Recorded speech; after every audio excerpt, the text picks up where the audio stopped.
여러분 안녕하십니까? 우리 선거 전략 전문가 김장수 박사님 모셨습니다. 우리 김 박사님이 그 미래통합당의 광주을 지역 당협위원장을 맡아서 1년 동안 고생하셨는데 뭐 전략 공천에 이제 뭐 밀려난 그런 꼴이 됐는데 뭐 원래 목수가 제 집 잘 지으면 그만둬야 된답니다. 뭐 선거 전략가라고 해서 뭐 자기 선거 뭐 잘할 필요는 없는 것 같고 이제 우리 총선 끝날 때까지 우리 황태선 TV에서 선거전이 어떻게 펼쳐지는지 또 그리고 우리 보수 우파 진영이 어떤 선거 전략을 써야 되는지 좀 해주시면 좋겠습니다. 지금 미래통합당의 그 전국 그 공천을 보면 이런 말 한마디로 요약이 될 것 같아요. 참 시원하게 잘 갈았다.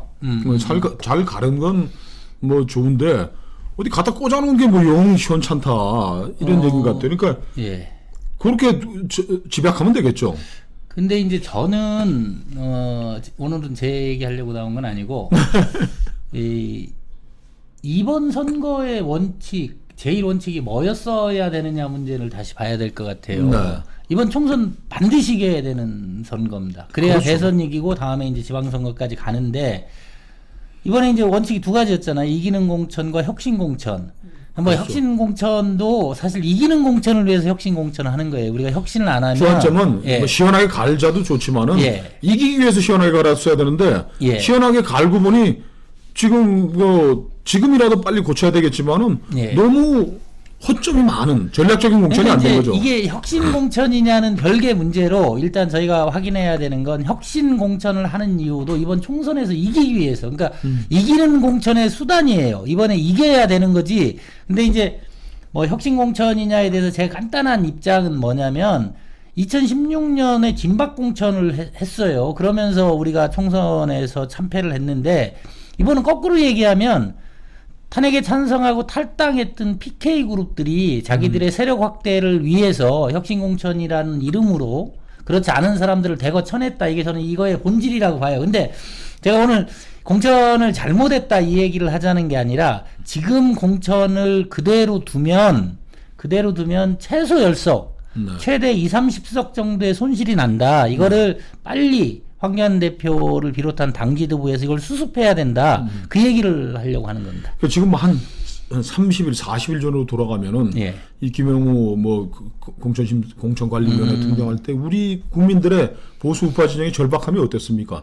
이렇게 나라 망치고 소득주도 동장으로 경제 망치고 안보 외교 망친 이 정권을 반드시 심판하고 갈아내야겠다는 열망이 정말 열화와 같이 해서 우리 쪽집게 김장수 박사님도 이거는 뭐 일당은 물론이고 과반을 먹을 수 있는 그런 판이라고 그랬는데 이 공천 이전 단계에서 보면 저는 최대 160대 100 아니면 적어도 140대 120으로 이길 수 있는 선거다라고 봤어요. 근데 지금 이 상황을 그대로 방치하면 최소한 10석 그 최대한 20, 30석이 날아가게 됐다. 그래서 이거에 빨리 대응을 해야 된다는 겁니다. 뭐 제가 공천 억울하고 이런 얘기를 하려고 하는 게 아니고 그럼 10석 최소한 어디서 문제가 되느냐면 이번에 청년벨트 10군데인가 11군데 했어요. 수도권에 집중했던 거죠. 그렇죠. 근데 이 지역이 예를 들자면 김포의 박진호 뭐 내지는 분당의 김민수 이런 친구들 문제가 없어요. 그 친구들 그 지역에서 계속 당협위원장을 했고 활동을 열심히 했어요. 그런데 그렇지 않은 지역들이 더 많아요. 예를 들자면 남양주 을에 청년벨트로 만들었어요. 근데 남양주 을이 지난 선거에서도 5%밖에 안 진대. 남양주 병은 주광덕 후보가 나와서 이겼고 차이가 크지 않잖아요. 그럼 저같이 이번 선거 우리가 유리하다. 그러면 이번에 정상적으로 했으면 우리가 이길 수 있어요. 거기 이제 삼선시장을 지낸 이서구 시장이 계세요. 근데 좀 나이가 많으세요. 근데 이분을 빼고 청년벨트를 넣었어요. 근데 이 친구가 그 지역에서 활동한 친구가 아니에요. 노원에서 뭐 당협위원장 하다가 밀리면서 그쪽으로 간 거예요. 이서구 시장 무소속 출마하겠다 그래요. 근데 아니 정상적으로 하면 이길 수도 있는 선거 어쨌든 박빙으로 선거 결과를 모르는 지역에 청년벨트로 돼서 청년 후보자가 나가고 이서구 시장이 무소속으로 나오면 100% 지는 거예요. 그런 지역이 지금 한 8군데 돼요. 수도권에서. 그러니까 저는 아니 그냥 내버려 두면 이길 수 있었던 지역을 지금 청년벨트라는 이름으로 해서 무소속 후보들이 출마하는데 무소속 후보가 출마하지 않아도 당협 조직이 움직이지를 않아요. 그러면 지는 거예요. 그러니까 그렇게 눈에 많이 보이는, 야, 이걸 빨리 수습하면 이길 수도 있는 지역은 빨리 수습을 해야 된다. 그게 최소한 한 10군데 정도 된다. 이렇게 보고 있습니다. 예. 그래요. 그러니까 이게 뭐 지금 뭐 전면적인 건 바꿀수록 어렵겠지만은 예. 문제가 지적되는 곳에 있어서는 지금 어떤 지금 뭐 문제 이의도 제기되고 있는 그런 상황이고 지금 공천관리위원회 위원장이 뭐 사퇴한 상황이니까 이 반발 무소속 출마를 줄일 수 있는 지혜도 좀 생각을 해야 될 것 같고. 그러니까 그게 그리고 황교안 대표가 당 대표이기도 하지만 지금 선대위원장 된 거 아닙니까? 선대위원회에서 그거를 하는 거예요. 지금 아니 국민들이 이기라고 하는데 아니 이렇게 가면 지는데 그거를 선대본부장이 위원장이 가만히 있는 게 말이 됩니까? 그러니까 그렇죠. 저는 제가 솔직하게 생각한 해법은 황교안 대표가 뭐 종래 출마하는 것도 저는 크게 뭐 찬성하지 않는 입장인데 일단 그 문제가 되는 지역 빨리 뽑아서 이 선대위원장들 내려가서 만나야 됩니다. 만나서 설득을 해봐야 됩니다. 누구를 설득할지, 예를 들면 젊은 친구를 설득할 수도 있고 아니면 무수고 나오시겠다는 오래 일한 당협위원장들을 설득을 하든 그래서 정리를 해줘야지. 그게 안 되니까. 예. 그게 안 되니까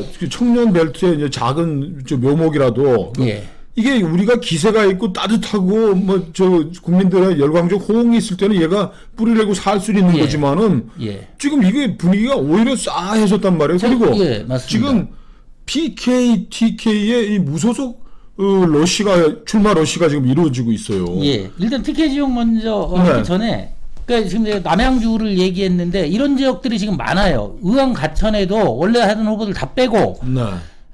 그 이윤정이라는 젊은 친구를 했어요. 근데 이윤정 그 친구를 제가 잘 아는데 괜찮아요. 좋은 친구인데 그 친구가 원래 광명에서 시의원을 한 친구예요. 네. 광명에서 시의원 한 친구를 의왕 과천에다 꽂으면 의왕 과천 사람들이 가만히 있냐고요. 그게 예를 들자면 뭐 안양에서 하던 친구를 시흥에다 꽂고 뭐 이런 식이에요. 그래서 이거 빨리 정리해야 된다. 어떤 방식이 될지는 현장에 가서 보시고 누구 설득 가능한 사람을 설득해서 한 명을 주저앉히지 그렇죠. 않으면 100% 진다는 겁니다.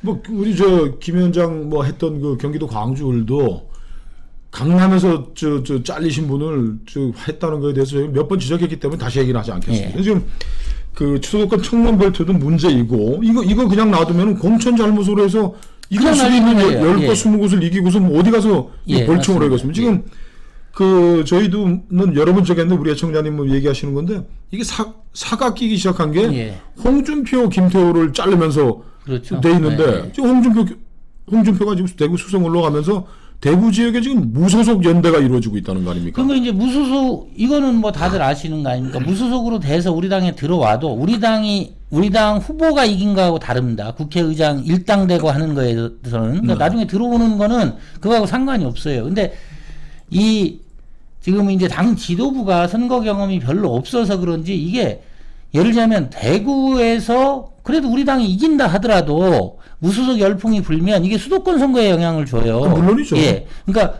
예를 들자면 직접적으로는 종로 선거에 영향을 주죠. 그렇죠. 지금 종로 선거 사실 황교안 대표 지지율이 안 오르는 게 저는 그거하고 직접 연관이 돼 있다고 생각해요. 예를 들자면 제 예를 들면 저를 지지하는 사람들이 우리 지역구에도 있지만 저를 아는 사람들이 많이 다른 지역에도 있지 않습니까? 네. 이분들이 이 통합당 공천에 문제가 있네 그러면 중도에 있던 사람들 우리 당 찍으려도 안 찍어요. 그렇죠. 대구에서 무소속 열풍이 불면 그 대구에서 열기가 올라와서 수도권에 있는 뭐 대구하고 관계된 분들까지 막 투표 참여하게 해야 되는데 여기서 야 대구를 무시했네 공천 뭐 개판이네 이런 얘기 들으면 수도권에서 열기가 안 올라와요. 그렇죠. 지금 저는 그 걱정이 되는 게 이 민주당 이해찬당이 보이는 이 단말마적인 반응 이렇게 거짓말하고 사기치고 아니 심상정당 뭐 이런 당들한테 연동형 비례대표에서 해서 의석 많이 나눠주겠다. 이번에 또 뭐 원탁회의를 중심으로 해서 좌파연합 비례정당에서 우리 민주당은 5석 먹고 니들 다 나눠줄게. 거짓말하다가 지금 다 잘라버리고 지들끼리 가는데 이게 왜 그러냐? 심리 저변에는 국회만 장악하면 조국처럼 사법 처리도 안 받고 고위공직자 비리 수사서 우리가 되고 하면 되겠다는 이 사람들이 단 한 석의 비례의석도 놓치지 않겠다는 이런 극악한 마음을 하고 있는데 우리 진영에서는 그냥 공천으로 해서만 수도권에서 10석, 그렇죠. 10대석 날려버리고 그러니까 어디 가서 표를 얻죠? 예, 그게 타산 지석 아닙니까? 우리가 아니 동대문에 민병두 민주당 의원이 무소속 나오면 100% 우리가 이기는 거 아닙니까? 그렇죠. 그 몇 군데 있어요. 민주당 근데 공천 잡으면 별로 없어요. 네. 한 서너 군데 우리는 그런 게 20, 30군데가 넘는다는 거예요. 그러니까 그거 보고 좋아할 때가 아니라 야 우리도 무소속 나오면 지는 데들이 몇 군데나 되는지 그걸 어떻게 정리할 건지 선대위원장이 그거 하라고 있는 자리입니다. 예. 참 선대위원장도 선대위원 참 하셔야 될 일인데 이걸 이제 못하니까 종로에서도 뭐 지지도 안 오르고 PK, TK에서는 지금 분열 현상이 일어나고 공천관리위원회 구성에 대해서 저희는 뭐 참 많이 문제를 제기했는데 저 정치판 이게 어떻게 돌아가는 정치판의 생리 그리고 각 지역이 어떻게 되고 있는지를 아는 사람이 없어요. 박한수 사무총장이 저기 창원에서 저 시장하던 분이에요. 그러니까 이제 그 안에서 들여다보셨으니까 아실 거 아닙니까? 이게 저는 이제 혁신 공천보다는 공천의 제1원칙은 이기는 공천이어야 된다. 특히 문재인 정부의 좌파 독주를 막기 위해서 이번 선거는 반드시 이기는 선거여야 된다라는 거고요. 혁신은 이기는 선거에 도움이 되느냐 안 되느냐를 보고 판단을 해야 돼요. 근데 실제로 혁신이었다. 그러면 이런 문제가 안 생겨요. 실제로 혁신이라기보다 저는 이번 공천의 본질을 2016년 진박 공천의 재현이라고 봅니다. 그러니까 그분들 저도 옆에서 봐서 그렇지만 탈당하고 탄핵에 찬성했던 분들이 우리 당에 돌아와서 고생을 많이 했어요. 이분들이 이번에 복수 열전을 벌인 거예요. 근데 그럼 황교안 복수 열전은 그럼 뭐 그 당에 그냥 하여간 친박 비박 싸우는 게 기분 나빴고 네. 했던 김영호 전 의장님 그리고 뭐 정치판 들어오서 내가 꼴 보기 싫어서 나갔다고 했던 김세현 예. 그 두 분이 주도했다고 볼 수 있고 김무성 씨는 또 뒤에 좀 영향이 있는 것이고. 예, 그러니까 이게 그래서 공관위를 구성할 때 전권을 준다 그래도 이게 서로 이제 견제와 균형이 되면 이렇게 이제 좀씩 골라져요. 근데 실제로 전권을 줬어요. 아무런 견제 장치가 없어요. 그러다 보니까 이 권력을 잡은 사람들이 처음에는 뭐 혁신이네 뭐네 이렇게 해서 쳐내는 것까지는 별 문제가 없었을 수도 있어요. 그 다음서부터 꽂는 게 이제 당을 나갔던 사람들, 자기 아는 사람들, 그러다 보니까 원래는 보수 진영 유권자들이 똘똘 뭉쳐서 이번에 무소속 출마가 어려운 분위기였어요. 근데 무소속 출마할 명분을 준 거예요. 명분을 주고 나서 야, 너들 왜 무소속 출마하냐. 근데 그 유권자가 판단해. 유권자들이 볼 때, 얘들이 지금 뭐 한 거야? 이렇게 공천해도 되나? 뭐 우리 지역을 무시하네? 이러니까 무소속 출마가 열기를 받는 거잖아요. 그렇죠. 예. 그렇죠. 지금 뭐 혁신 공천에 대해서는 하여간 멋부리다가 얼어 죽은 꼬라지가 됐는데, 자 지금 그 우리 김 박사님은 그 가장 지금 하여간 이 심판은 결국 경제고, 예. 저 문재인 정권에 대한 심판이 될 수밖에 없어서 우리가 과반 의석도 가능하다라고 했는데. 예. 지금 판은 보면 어떻습니까? 지금 그러니까 이게 문재인 심판 선거가 돼야 돼요. 근데 공천을 엉뚱하게 하면서 김영우나 김세현 얘기가 계속 나와요. 네. 그리고 이제 황교안 대표의 무능에 대해서 나와요. 그러다 보니까 김영우 예를 들면 홍준표는 쉽게 얘기하면 공천 심판 선거를 하겠다는 거 아닙니까? 공천 잘못했다. 그리고 TK는에서 그걸 지금 새를 규합하고 그렇죠. 이게 되게 악성이에요. 이 공천을 주도하는 사람들이 PK에 쉽게 얘기하면 탄핵 찬성 탈당파들이에요. 이 사람들이 TK 정치 세력을 더군다나 이제 뭐 홍준표 딱 걸려 있죠. 거기에 그렇게 들어가다 보니까 거기에 이제 사심 공천 얘기 나오고 사천이단 얘기 나오니까 이 TK에서 무소속 바람이 불 여건을 만들어줬어요. 옛날 자민련 바람 그렇죠. 불듯이. 지금 보면 저는 참 역시 박근혜 전 대통령에 대해서 제가 그 3월 4일 날 옥승 메시지 나온 거 보고서 야 진짜 박정희 딸이다 제가 그랬어요. 예. 근데 그게 완전히 코미디가 되고 있는 거 아닙니까? 그렇죠. 예. 그 메시지 전달한 저 유영하는 뭐 미래한국당 가서 공천 신청하고 대통령께서 그 공천 신청 아니 이거는 우리 둘이 밤새도록 나라를 위해서 우리 목숨을 걸자고 혈서 쓰고 맹세하고 헤어지면서 김 박사 10만 원 있으면 좀 빌려주면 안 되겠나 이런 얘기 한 거나 똑같은 찌질한 짓을 한 거라고. 그리고 지금 PK에서 박근혜 대통령 치하에서 친박이다 진박이다 해서 잘려난 사람들이 박 대통령이 지금 미래통합당 민주당 뭉치라고 혈서 비슷한 정말 피를 토하는 글을 보냈는데 그 사람들은 박 대통령은 뭐 진박하면서 박 대통령은 보수로 생각도 안 했었다는 얘기가 뭐예요? 그러니까 이제 저는 지금 이제 저희가 할 수 있는 일을 중심으로 보면 어쨌든 이 문제를 풀 수 있는 거는 황교안 대표하고 선대위 위원장들입니다. 근데 너무 보면 이제 저희가 이제 당대표긴 하지만 지금 하고 있는 게 너무 한심해요. 자기 종로에서 뭐 길거리 인사하고 그리고 무슨 유튜브 만든다 그래요. 누가 그런 얘기를 하는지를 모르겠어요. 황교안 대표는 여기서 공천은 잘못했다더라도 그걸 수습하는 리더십을 보여야 돼요. 제 생각에는 남양주리나 이런 데 가서 그 문제가 되는 후보들 만나야 돼요. 만나서 정리하면서 가야 보고받고 끝내는 게 아니다. 황교안 대표의 종로 지지도가 올라가지. 지금 아주 특이한 현상이에요. 다른 사람들은 막 박빙으로 가기도 하는데 황교안 대표만 거의 20%에 가까운 차이가 계속 유지되고 지금 있어요. KBS, 예. 한국일보, 중앙일보에서 지역구 단위로 조사한 것 중에 가장 성적이 안 좋은 예. 미래통합당 지지율, 당 지지율보다 안 나오는 분이 딱 한 분 있는데 저 총괄 선대위원장님이세요. 네. 황교안 선대위원장님. 하여튼 뭐 지금 뭐 빨리 할 수 있는 일은 해야 된다는 게 이제 우리 김 박사님의 간절한 호소인데, 야, 하여튼 뭐 저희가 또 지켜봐야지. 뭐 입 가지고 우리가 뭐 떠든다고 세상이 바뀌는 건 아니지만 우리 냉철하게 또 변화되는 거 지켜보고 또 황 대표가 어떻게 하는지 한번 좀 촉구도 하고, 하여튼 불안한 출발을 지금 하고 있는 겁니다. 예. 감사합니다.